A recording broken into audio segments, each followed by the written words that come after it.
It's term 4. We'll be back in person before we know it.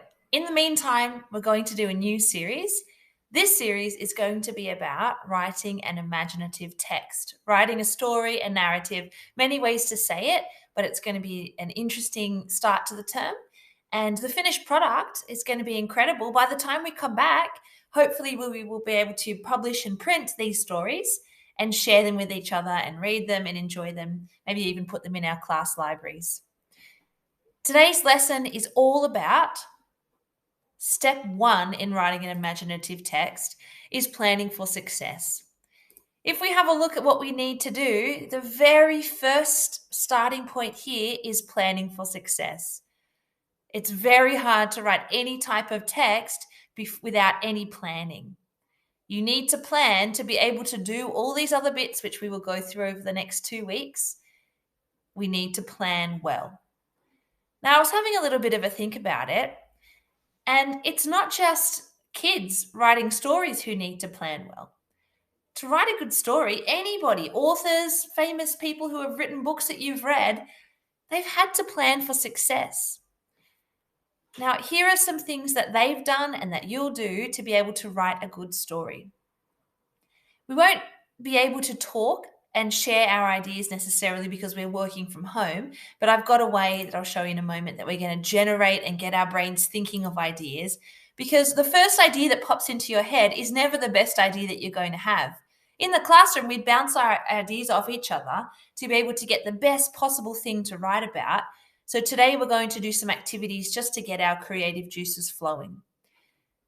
Did you know that authors take often years and years to write their stories and to bring them together? So that's why it's going to be a long process today. The best story is never written in one session.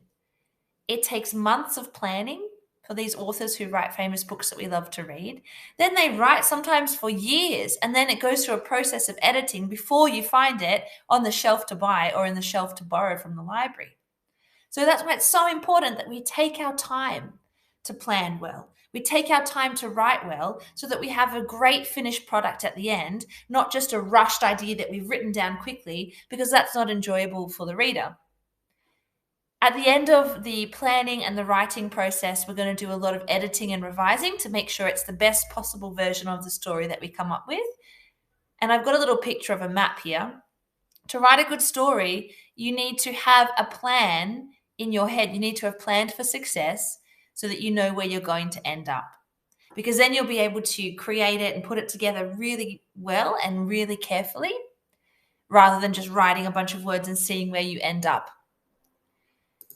Now, here is the activity for today. There's 3 different really cool websites which generate story ideas for you.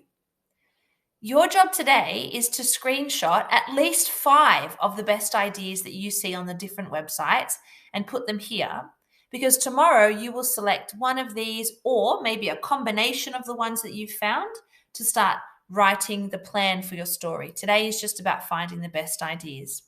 Let me show you how they work. Website number 1 is a story starter wheel. You can go into any of these different parts. I'm going to go into Scrambler just to show you. You put your name in, you choose your grade, and then you hit spin. And what it's going to do is create a story for you to write. And if you like it, then you can take a screenshot of it and add it to your Seesaw. So write a myth about an Arctic vulture who hitchhikes cross country. It's interesting. Now, if you don't like part of it, say, for example, you don't like vulture, you can just spin that wheel. Let me see. Write a myth about an Arctic spider monkey who hitchhikes cross country. Now, if you like that, take a screenshot of it and you can add it to this page here. If not, you can keep spinning until you find a couple that you actually like. So that's website number 1. Website number 2 is another generator of story ideas. If you scroll down to here and hit random, it's going to generate a story idea for you. So have a listen to this one. After being locked up in prison for 20 years, the big bad wolf is out for revenge, and he's starting with the 3 little pigs. A clown with a fear of balloons has to attend a 6-year-old's birthday party. So you can just keep hitting random until you find a couple that you like and screenshot them, add them to this page here on Seesaw. And the last one that I've included is also really fun. It's writing prompts. You scroll down. It's going to generate some ideas for you as well. So you say grade 3 to 5 creative, and it does a prompt for you. If you want a new one, you hit generate new prompt, and it's going to give you different ones. So this one, what if you were flying a kite and it carried you away with the wind? That could be a good story idea. Generate a new prompt.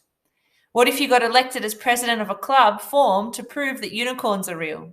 Could be an interesting idea for a story. So 3 different ways for you to get ideas for stories, and you're going to screenshot at least 5 different ideas from those websites. You might find that what you're going to write about becomes a combination of those different ideas, but this is in place of bouncing ideas around the classroom. You're going to use the websites to bounce ideas around and get your creative juices flowing. Just have a play around today and see how you go. I'm looking forward to seeing what ideas you come up with and include. And this is going to be great. We're going to write these stories and share them together. Enjoy.